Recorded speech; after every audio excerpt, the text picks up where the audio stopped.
पहले तो welcome to Glitz Vision USA. Thank you so much. It's a pleasure to be here with you after so long. Thank you so much. तो सबसे पहले तो रिधिमा जानना चाहेंगे कैसे आपका ये पीरियड बीत रहा है, क्योंकि अभी मुंबई में अचानक से लॉकडाउन वापस से बोल दिया, तो कैसे इस चीज से कोप अप कर पा रही है, डील कर रही है आप? वैसे तो अभी तक डिसबिलीफ में ही हूँ, क्योंकि जो 2021 को वेलकम किया था हमने बहुत होप से, पॉजिटिविटी से कि भाई पैंडेमिक गया, हम पूरे जोर से काम पे वापस जाएंगे।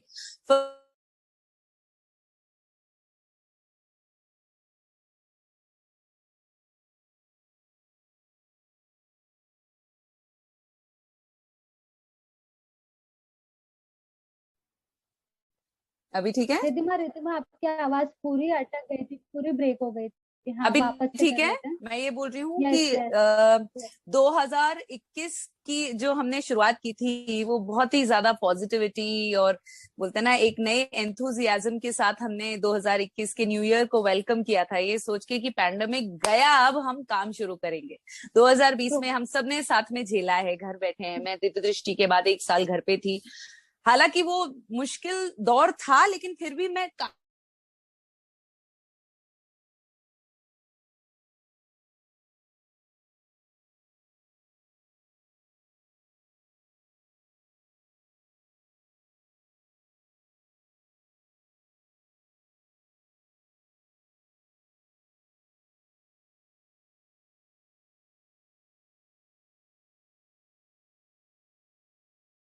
मैं जिन लोगों को भी जानती हूँ, आई थिंक सभी, उनमें से सभी लोगों को एक एक बार कोविड हो चुका है, और शायद मैं शुक्राना कर सकती हूँ कि अभी तक मैं ठीक हूँ, सेफ हूँ। सो या मुश्किल तो है, ये दौर आसान नहीं है, पर ज्यादा कल के बारे में नहीं सोच रही, बिकॉज इट्स वेरी डिस्टर्बिंग। रोज एक चीज, एक खबर, एक एक्टर, कोई फैमिली, कोई फ्रेंड इससे पीड़ा से गुजर रहा है, and it's a difficult time. And definitely ये चीजें पहले से अवेयर नहीं था कोई भी कि वापस से इस तरीके की सिचुएशन आ जाएगी, सेकेंड वेव, लॉकडाउन हाँ हाँ, लॉकडाउन लग सेकेंड जाएगा। वेव के बारे में नहीं सोचा था कि ऐसा होगा, और भी खतरनाक तरीके से आएगा और वाइप आउट कर देगा लोगों को।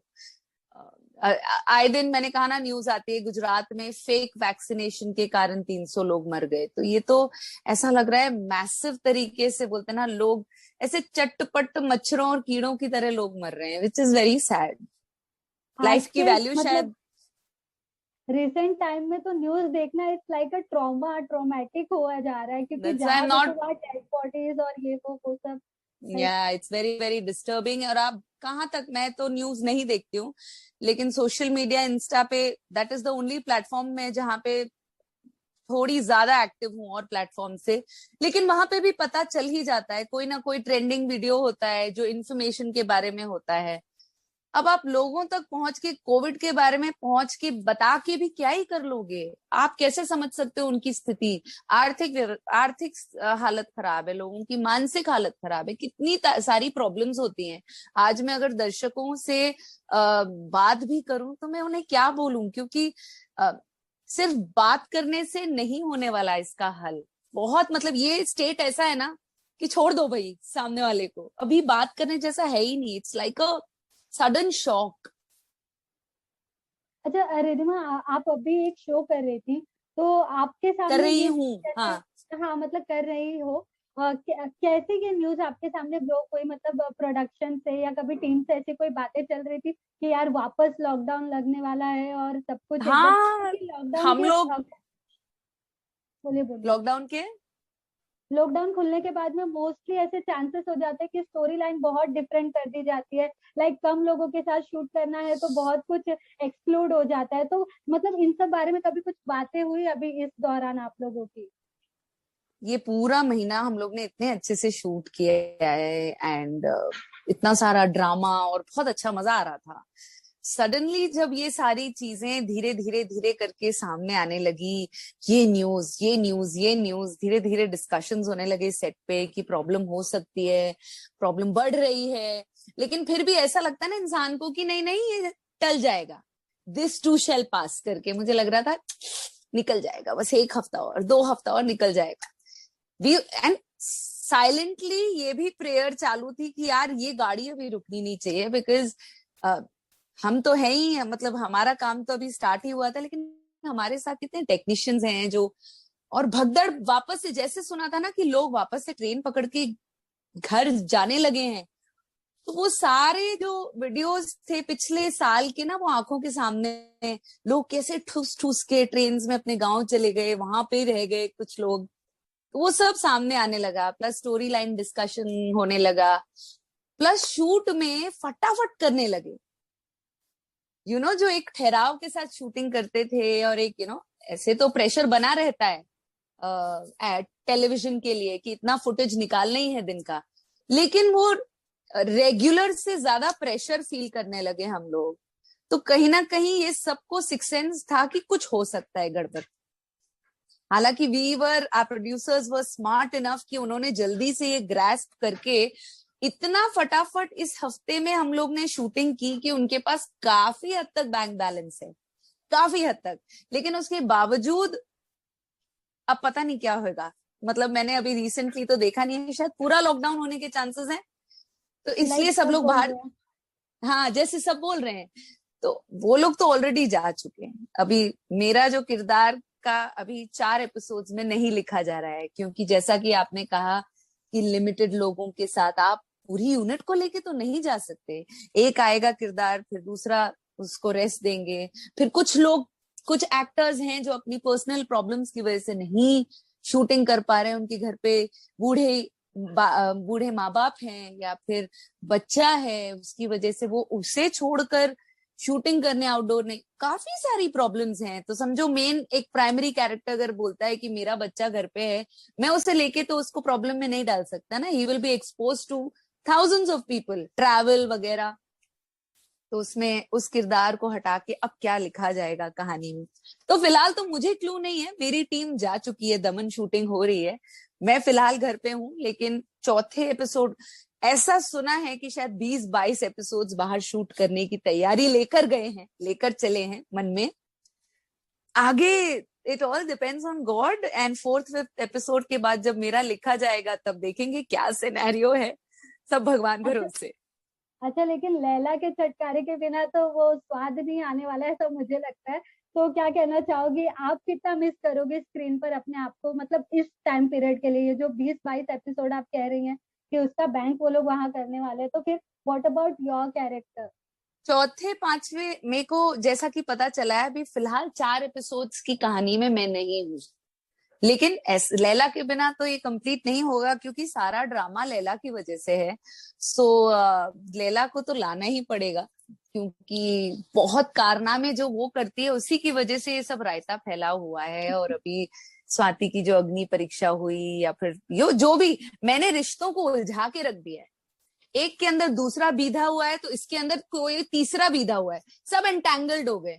अब वो एंटैंगलमेंट खुलेगा, खुलते खुलते खुलते खुलते कहानी आगे तो बढ़ेगी। तो जब मैं स्क्रीन पे नहीं रहूंगी कुछ दिन, तो ऑडियंस को मिस करने का मौका दे रही हूँ कि वो मुझे इतना मिस करे कि यार कुछ हो ही नहीं रहा, यार लैला नहीं आ रही है। तब मैं जाऊंगी तो लैला को मजा आएगा, मतलब उसके बाद एंट्री हीरोइन की तरह लेने में बहुत बहुत मजा आएगा। लेकिन जरूर जानना चाहूंगी रिधिमा, आप हमेशा कि इस तरह का किरदार निभाती आई हो जो बहुत ही ज्यादा स्ट्रॉन्ग और पावरफुल, कहीं ना कहीं वो चाहे नेगेटिव शेड में हो या फिर थोड़ा या पॉजिटिव पॉजिटिव, लेकिन वो हमेशा स्ट्रॉन्ग तरीके से रखा गया है। इससे प्रीवियस शो में भी जब आप ओजस्वी प्ले कर रही थी, तभी भी आपको बहुत ही स्ट्रॉन्ग एक तरीके से दिखाया गया था। तो ये लैला के लिए आप कैसे कन्विंस हुई, ऐसा क्या खास है लैला के इसमें? थोड़ा बहुत हमने देखा कि कहीं ना कहीं उनकी निगाहें दूसरों के मर्दों पे भी होती है, तो क्या कहना चाहोगे अपने बारे में? लैला किरदार ओजस्विनी से बहुत अलग था, तो मुझे ना बहुत मोनोटोनस कैरेक्टर्स में कम मजा आता है। बिकॉज टेलीविजन में क्या होता है ना, आप रोज शूट पे जा रहे होते हो, तो अगर आपके पास कुछ बोलते ना करने को ना हो तो एक बोरियत सी होती है। और मुझे लगता है एक एक्टर को मजा आना चाहिए, या तो फिर वो किरदार नहीं निभाना चाहिए। लेकिन मैं खेलती रहती हूँ, मुझे ओजस्विनी में भी मजा आया, लेकिन ओजस्विनी के बाद मैं कुछ करना चाहती थी जहाँ पे वेव्स हो, जहाँ पे मेरे को बहुत कुछ करने का मौका मिले, जहाँ मैं रोज तड़का डाल रही हूँ, कुछ कुछ कर रही हूँ, मतलब I am adding value to the show. तो जब रश्मि जी ने मुझे लैला ऑफर किया, तो जिस तरीके से क्रिएटिव ने मुझे ये नरेट किया था, और जिस तरीके से, of course she is a dancer, वो एक नाचने वाली है लखनऊ से, लेकिन उसको लेकर आया गया है और वो अब घर में आके सेट हो गई है, लेकिन उसके इशारों से सारे मोहरे घूम रहे हैं। तो वो कितनी पावरफुल है, इससे हम समझ सकते हैं कि वो सिंहासन सिंह जैसा एक पावरफुल बंदा, जिसके एक आवाज से पूरे घर में कुछ हिलता नहीं है, वो लैला के इशारों पे नाच रहा है। तो she is capable of moving anything.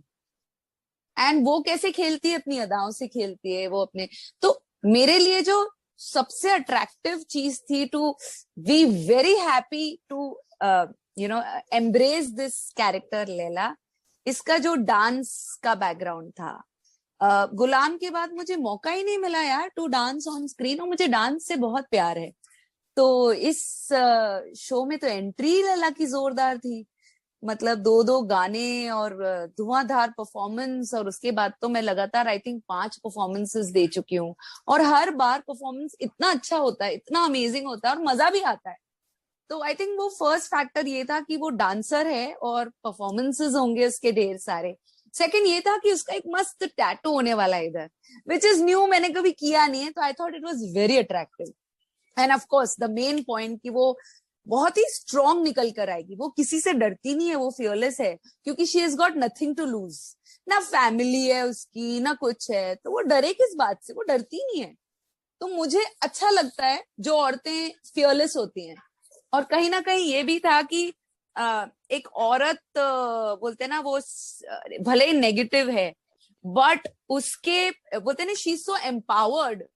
लोग नाचने वाली को उस लेवल पे देखते हैं, लेकिन she herself is so confident, so empowered, वो इन सब चीजों को इग्नोर करती है। तो मुझे वो एटीट्यूड अच्छा लगता है लैला का, और उसको ये कॉन्फिडेंस है कि वो अपनी अदाओं से किसी को भी अपनी मुट्ठी में कर सकती है, which is an again a very nice thing. Layers बहुत है लैला के। तो सिंहासन सिंह अगर थप्पड़ भी मारता है तो उसका वो औरतपन भी निकल के आया है। आई don't know if you seen one of the scenes जहां पे उसे मस्त पीटा जाता है, ठोका जाता है, मतलब मारा जाता है, वहां पे उसका वो इमोशनल औरतपन भी बाहर आता है। जो कि बोलते ना, कोई भी औरत हो, जितनी भी अदा वाली हो, अगर उसके साथ मारपीट की जाए तो वो अंदर पीड़ा वैसे ही फील करेगी। तो मैंने उसे वैसे ही खेला, एंड बहुत लोगों ने उससे रिलेट भी किया। तो मेरे लिए हो गया ना graph, where I am feeling everything.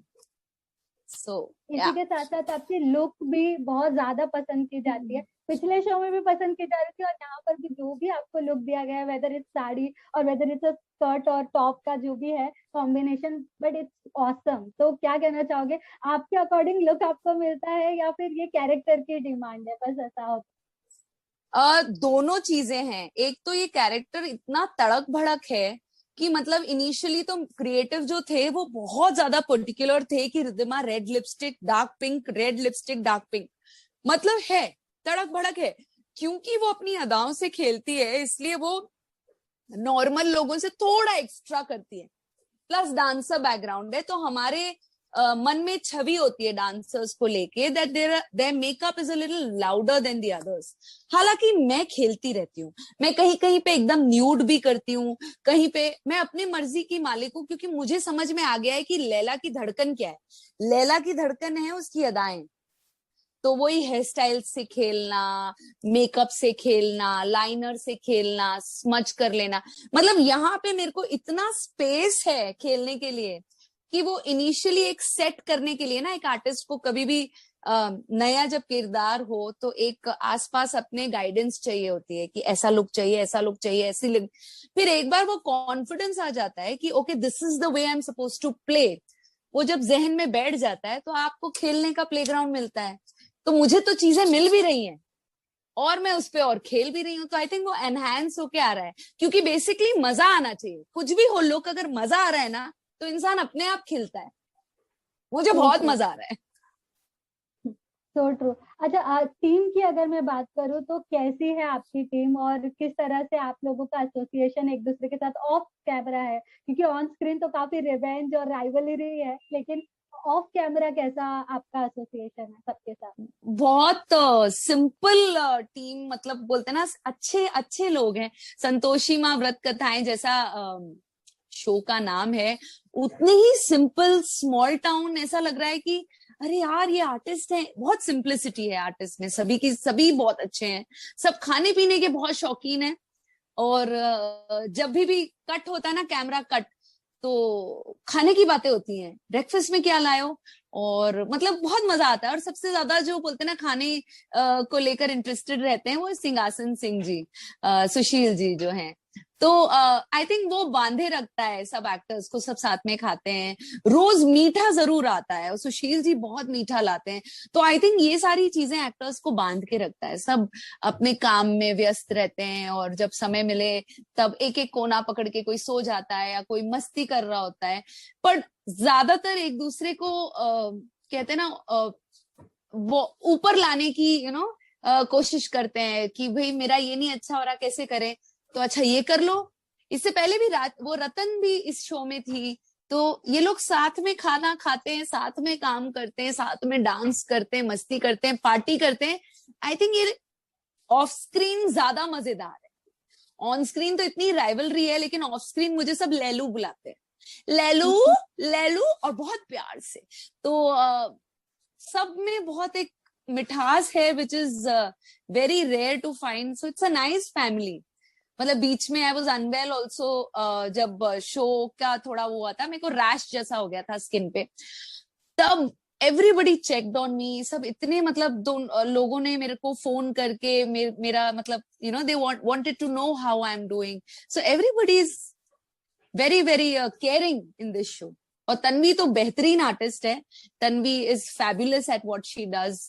And best part ये है, कोई किसी में भी ये कॉम्पिटिटिव वो नहीं है कि यार मैं ये कर लूं या मैं ये, सब एक परिवार की तरह हो गए ऑलरेडी। क्योंकि मैंने तो अभी एंट्री ली है, लेकिन ये शो तो 1-1.5 साल से चल रहा है। सो आई थिंक वो फर्क पड़ता है। मुझे लगा था शायद मैंने एंट्री मारी है तो थोड़ा, लेकिन उन्होंने बहुत इजीली मुझे अपना लिया, which is like hats off to them. अच्छा, अपना ग्रेसी मैम के साथ में अगर कोई एक्सपीरियंस एक शेयर करना चाहेंगे जहाँ पर कोई मुलाकात, किसी तरह की बात ऑफ कैमरा हुई हो? ग्रेसी मैम के साथ मेरा जब बोलते ना शुरुआत के 1-2 दिन थे, she is very soft spoken. And वो सच में जब वो पूरा अटायर पहनती हैं तो देवी से कम नहीं लगती, वो देवी ही लगती हैं।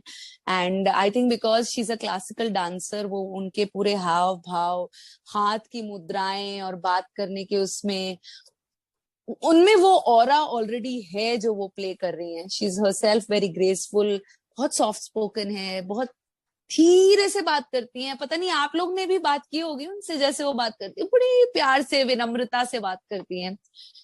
तो वही मैं बोल रही हूँ, पहली बार जब मैंने उनको देखा था, सो उनकी एक इमेज थी जो मैंने फिल्मों में देखी थी। हालांकि फिल्मों में भी उन्होंने बड़े सॉफ्ट से किरदार प्ले किए हुए हैं, बड़ी सॉफ्ट स्पोकन, ऐसे नेक्स्ट डोर गर्ल वाले इमेजेस उन्होंने प्ले किए हैं। जब मैंने रियल में उन्हें देखा, मैंने कहा shit, is she for real?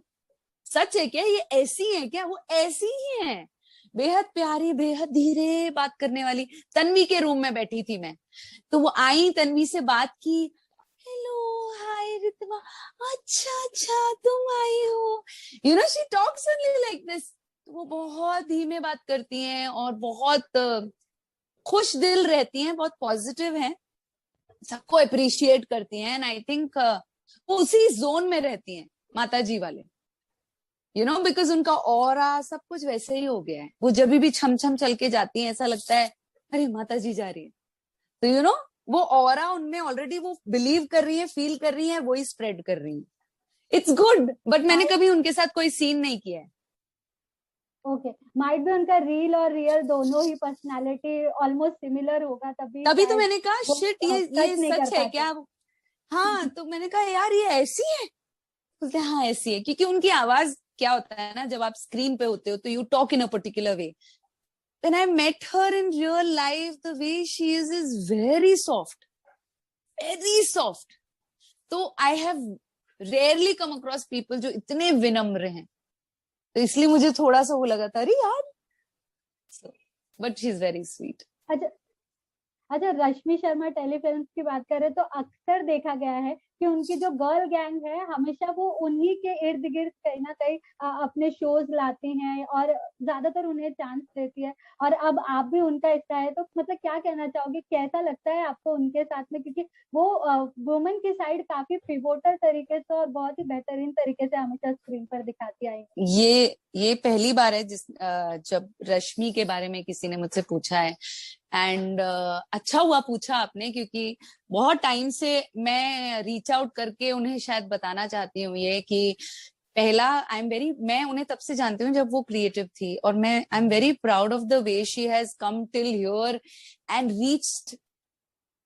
Reach this powerful place. मतलब लोगों को सदियां क्या, पूरे जन्म लेने पड़ते हैं इतना, मतलब अपने लाइफ में इतना राइज करने के लिए। और उसके लिए जो खुद से वो जो बोलते हैं ना शक्ति होती है अंदर की, या मेंटली एक इंसान जितना पावरफुल रहता है, तो she is a very powerful woman, very very powerful woman. और दूसरी बात ये है कि वो उनका जो प्रोडक्शन हाउस है वो एक तरीके से चलता है जहाँ पे कुछ सिस्टम उन्होंने अपने फैमिली को ही बना दिया है पूरा। मतलब इट्स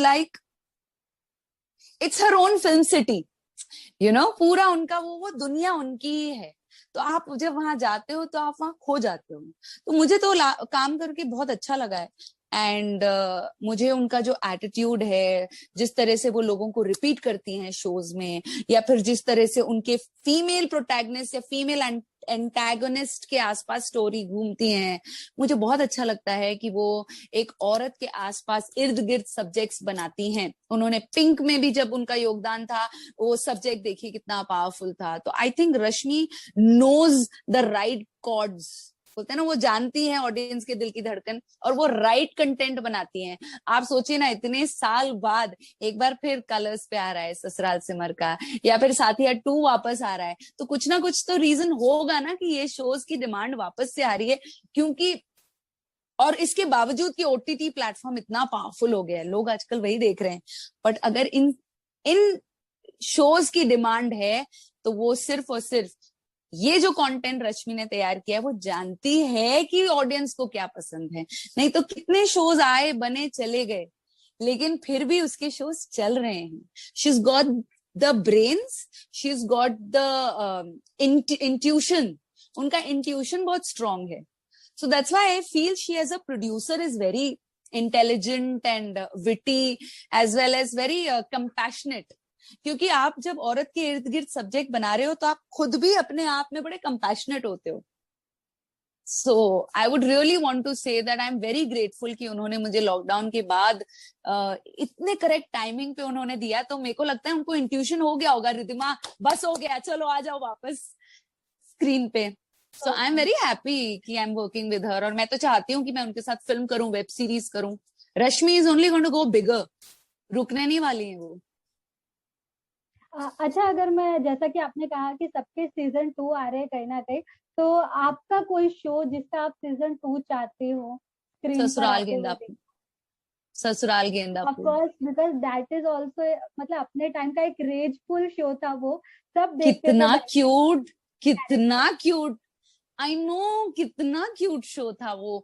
मतलब ससुराल गेंदा फूल एक ऐसा शो था जिसकी खुशबू ही अलग थी। आई don't know if you agree, क्योंकि मैंने बहुत से शोज देखे हैं, उसमें कुछ अलग ही वाइब थी। फैमिली के साथ बैठ के देख सकते हैं, और एक गर्माहट थी रिश्तों के बीच। सीन्स में आपको वो झलकता था, फील होता था, स्क्रीन से फील होता था वो पोर होते हुए। इमोशंस बहुत सच्चे थे, बहुत रियल थे। और कहीं ना कहीं वो परिवार इस तरीके से ऑफ स्क्रीन जुड़ा हुआ है, बहुत फर्क पड़ता है। आज तक हम लोग सब मिलते हैं, और मुझसे पूछा जाता है कि SGP2 होता तो कितना मजा आता। I would love to see SGP2, लेकिन विद द सेम कास्ट यार। या डेफिनेटली, क्योंकि क्या वो पता मैजिक शायद क्या आता फैंस ना, की डिमांड। फैंस की डिमांड तो है, लेकिन एक जो मैजिक होता है ना पर्टिकुलर शो को, लोग वापस क्यों चाहते हैं? क्योंकि उन्हीं लोगों के साथ मिलके जो बोलते हैं ना, जो गणित बैठती है कुछ लोगों की साथ मिलके, मजा आ जाता है ना उसमें। अब बालिका वधू में जो लोग थे वो थे। आप बालिका वधू अगर 2 बनाओगे, लोग तो चले गए ना, तो वो फ्लेवर कहीं ना कहीं मिसिंग होता है। तभी आप देखिए रश्मि दीपिका को लेकर आई या फिर गोपी वो को लेकर आई वो स्टार्टिंग में, ताकि वो तार वापस से जुड़ सके, बहुत इंपॉर्टेंट है। आप एकदम नए सिरे उससे स्टार्ट नहीं कर सकते, फ्रेश स्लेट से, क्योंकि लोगों का तो तार उनके साथ ही जुड़ा है ना जो पहले थे। सो ट्रू है ना। तो रिधिमा, डेफिनेटली मैं आपसे ये जरूर जानना चाहूंगी कि रियलिटी शोज भी इस टाइम पर बहुत सारे रेज में है, कहीं ना कहीं खतरों के खिलाड़ी, नच बलिए और बिग बॉस भी जल्दी शुरू होने को है। नॉट मतलब ये डिसाइडेड कि कब होगा, लेकिन होना है। तो क्या कहना चाहोगे आप, रियलिटी शोज के लिए कितने ज्यादा मतलब क्यूरियस रहे हो या रहते हो हर साल? कभी खुद पार्टिसिपेट करोगे, ऐसा कुछ है मैं कोई शो में क्यूरियस जहाँ नहीं आप रही, फिट बैठो? मैं सब में फिट बैठूंगी, क्यों नहीं फिट बैठूंगी। Fear factor is all about getting rid of your fears. मैं बहुत सारी चीजों में मेरी फटती है, मेरी बैंड बजती है, मुझे डर लगता है बहुत सारी चीजों से, लेकिन मेरे को अगर मौका मिले इन चीजों पे काबू, मेरे डर पे काबू पाने का या फिर उससे लड़ाई करने का, coming face to face with my fears, why not. Nach Baliye, अभी मैंने तुम्हें बताया लैला का किरदार मैंने क्यों लिया, ठीक है। नच बलिए, झलक, झलक तो खैर अभी ऑलमोस्ट कितने सालों से नहीं आया है, लेकिन कहीं ना कहीं मैं अपने आप को देखती थी इन शोज में। लेकिन फिर बाद में पता चला कि इन शोज में आने के लिए you have to be in a particular controversy. तो वो सिचुएशन थैंकफुली मेरे लाइफ में हुई नहीं है। जी हाँ, मैं चाहूंगी इन शोज का हिस्सा अगर ऑफर आता है, तो why should I ever say no, because ये बहुत अलग एक्सपीरियंस है और मेरे ख्याल से हर एक एक्टर को ये एक्सपीरियंस लाइफ में एक बार तो करना चाहिए रियलिटी शोज का, क्योंकि रियलिटी शोज से आपके ऑडियंस आपको आपके नाम से जान पाते हैं, आप क्या हो वो जान पाते हैं। आप एक इंटरव्यू के जरिए कितना कुछ बता पाएंगे अपने बारे में, लेकिन जब आप एक रियलिटी शो में होते हैं तब आप पूरी तरह से खुद बन जाते हैं ना। आप कितने फिल्टर्स लगाओगे उस पे। तो ऑडियंस जब आपको रियल में देखती है, जब आपको जानना शुरू करती है, तो आई थिंक वो प्यार लंबे समय तक चलता है। उस प्यार के हकदार आई थिंक सारे आर्टिस्ट हैं। तो उसी तरह मैं भी मुझे सारे रियलिटी शोज पसंद है। मेरे को बिग बॉस से डर लगता था, फ्रैंकली बता दूं तो। मैं बिग बॉस ऑडियंस थी, फैन थी। आई थिंक शिल्पा का सीजन मैंने लास्ट देखा था। हाँ, शिल्पा का सीजन मैंने लास्ट देखा था। एंड उसके बाद मैंने इतना देखना, मतलब इतना नहीं देखा है, ऑन एंड ऑफ थोड़ा बहुत देखा है। लेकिन I will never say no to anything. If it comes to me, I'll take it up and I'll enjoy myself. I'll take it as an experience. So yeah. What about web series? मतलब अगर कभी web series में काम करना हो तो उसके लिए वेब कितनी सीरीज ज्यादा में, वेब सीरीज तो मैंने तुम्हें बोला ना कि I was going to be, मैंने साइन किया था, मैं हीरो बोल रहा हूँ, मैंने कॉन्ट्रैक्ट साइन कर लिया था। दिव्य दृष्टि में मैं शूटिंग कर रही थी, मेरे पास कॉन्ट्रैक्ट आया, मैंने साइन किया, मैंने दिया, वो लेके गया बंदा, फिर मेरे पास डेट्स आए, मैं रिलीज नहीं यहाँ से मिला, तो दैट डिडंट हैपन। हालांकि आई वाज अ हिस्सा ऑफ क्रैश। वेब सीरीज में कौन नहीं काम करना चाहेगा? जिस तरह के सब्जेक्ट्स वहां पे बन रहे हैं, जिस तरह का काम मैं करना चाहती हूँ, वो सारा तो ओटीटी पे है। बस जरूरत है मुझे एक अच्छे प्रोजेक्ट का हिस्सा बनने के लिए, उसके बाद लाइन लग जाएगी। बिकॉज अभी क्या हो रहा है ना, एक वेब के लिए भी एक अलग ही सेट ऑफ एक्टर्स तैयार हो रहे हैं, तो जो घूम रहे हैं वो सर्कुलेट वहीं वहीं हो रहे हैं। तो मैं भी चाहती हूँ कि मैं वेब और अच्छे प्रोजेक्ट्स का हिस्सा बनूं। खाली वेब करूं या खाली टीवी करूं, मैं तो चाहती हूं मैं वेब, फिल्म्स, टेलीविजन, सभी चीजों सभी उसका हिस्सा बनूं, because I want to entertain my audience on all platforms. Why only one, why only television? देखो, ये आपको भी नहीं पता था कि मैं क्रैश का हिस्सा थी। हालांकि क्रैश में मेरे को, क्रैश वेब सीरीज में मेरे को सिर्फ इंट्रोड्यूस किया था एज अ जर्नलिस्ट जिसको सारी चीजें पता होती हैं एक्सीडेंट की। क्रैश सीजन 2 मेरी नॉलेज से आने वाला था, जिसकी शूटिंग स्टार्ट होने वाली थी। God knows what's happening. Crash season 2 में मेरा पूरा मुझे बोला गया था कि she will be unfolding the story, मतलब सारे सिबलिंग्स एक बार फिर मिलेंगे। उसको क्या हुआ क्या नहीं हुआ मुझे कोई आइडिया नहीं। तो बस आई थिंक शुरुआत हो चुकी है, चीजें हो या ना हो, एक तरीके से शुरुआत हो गई है। बस मैं यही प्रार्थना करती हूँ कि one good series and there'll be a line of a queue of good scripts in my hand. अच्छा रिधिमा, डेफिनेटली हमने हमेशा आपको और जस को एक बोलते हैं ना, we have always witness you both as a much more in love with each other. तो क्या कहना चाहोगे, अगर आप दोनों को मौका दिया जाए साथ में वेब सीरीज करने का या फिर कहीं पे भी स्क्रीन शेयर करने का, तो वुड यू लाइक आज टू ही बी हम लाइक, लोग मतलब most of the time husband wife नहीं आना चाहते स्क्रीन पर, क्योंकि कहीं ना कहीं ऐसा कुछ नहीं है, कभी कभी रिफ्लेक्ट हो जाता है। ऐसा कुछ नहीं है।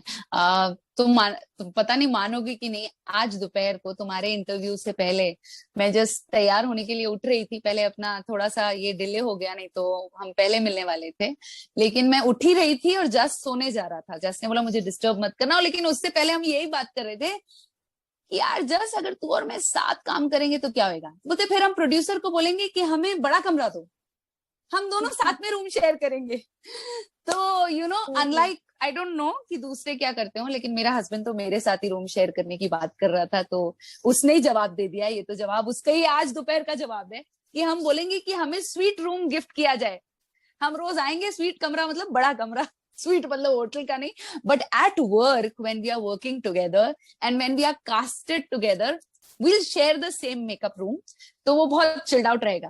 फिर हमारा ये प्रॉपर डिस्कशन हुआ कि देखो तुम ज्यादा सीन में चूचा मत करना। आई सेड जस्ट मैं अपने सीन में बहुत पर्टिकुलर हूँ, इसलिए मुझे टोकना मत, मेरे साथ लाइंस रिहर्स करना पहले ही से ही, जिससे वहां पे प्रॉब्लम ना हो।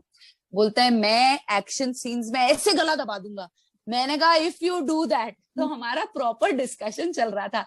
बोलता है नहीं नहीं नहीं नहीं, मैं तो जोर से। मैंने कहा नहीं तुम जोर से नहीं दबाओगे। So it's kind of cute that this afternoon only we were talking कि कैसा होता होगा हस्बैंड वाइफ का साथ में काम करना। लेकिन I think we'll make fabulous co actors, because हम दोनों डिसिप्लिन्ड हैं, टाइम से जाते हैं, रिहर्सल्स में विश्वास रखते हैं और बहुत स्पॉन्टेनियस है जस।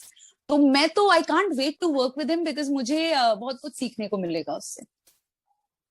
साथ ही हमें ये भी जानने मिला कि उन्होंने हाउस होल्ड कोर्स में भी आपका बहुत साथ दिया, लाइक बराबरी का हिस्सा अरे लिया उन्होंने। भाई, अरे वो नहीं होता तो मेरा ये लॉकडाउन नहीं अच्छे से जाता। He has really help me out.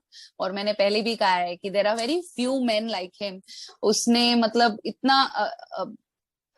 इतना मतलब लड़कियां भी नहीं करती, ध्यान रखती। मतलब सुबह हो गया एक बार झाड़ू पोछा, खाना बन गया है, शाम को भी क्लीन रहना चाहिए। ही इज अ लिटिल, मैं तो जस को बोलती हूँ तुम्हें OCD problem. he's very he likes cleanliness, इधर उधर चीजें नहीं होनी चाहिए, which works fine with me। घर एक बार साफ हो गया है, लेकिन घर दूसरी और तीसरी बार अगर साफ हो रहा है तो वो जस ही कर रहा है। मतलब उसको इतना सफाई का वो है। थैंकफुली बाइयां आ रही हैं फिलहाल तो, पर अगर आई डोंट नो लॉकडाउन में बाई अलाउड होंगी कि नहीं। Domestic helps are there, thank God they are there, क्योंकि उनकी वजह से हम लोगों को इतना आराम है। भगवान करे वो हमेशा सेफ रहें। So true. तो लास्टली अपने फैंस को कुछ कहना चाहेंगे कि वो जो इतने क्यूरियस है शो को लेकर, क्योंकि शो एक साल बहुत ही बेहतरीन और अच्छे तरीके से चला है, और सभी चाहते हैं कि ये साल दर साल चलता रहे और इसमें लैला का किरदार भी हमेशा बरकरार रहे। तो क्या कहना चाहोगे अपने फैंस से? क्या बात है, फैंस को ऐसा गुस्सा नहीं आ रहा मेरे पे? मैंने इतना सब कांडी किया हुआ है बेचारों को के साथ। उनको तो ये बोलना चाहिए लैला उनको थोड़ा सांस लेने दो, थोड़ा फ्री छोड़ दो। मेरे ख्याल से वो मुझसे दूर गए सांस लेने के लिए। पर मैं सिर्फ ये कहना चाहूंगी अपने फैंस को कि थैंक यू मुझे संतोषी माँ में एक्सेप्ट करने के लिए, वो प्यार देने के लिए। आप लोगों के लिए ही मैंने राहत दी है, बहुत कुछ इतने समय के लिए मैंने राहत दी है स्वाति और इंद्रेश को। जाके वो रोमांस कर रहे हैं, रोमांटिक सीन शूट कर रहे हैं, लेकिन बहुत जल्द मैं पहुंचने वाली हूँ उनका ये रोमांटिक सीन चॉप ऑफ करने। तो आप एंजॉय कर ही रहे होंगे इतना सारा ड्रामा जो इस पूरे हफ्ते चला है।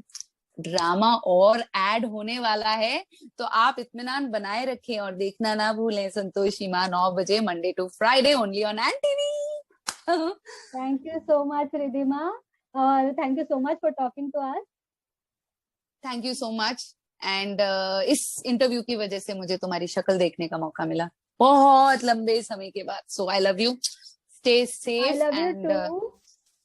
Thank you and so it was much, fun. You too. It thank was so you. Much fun talking to you.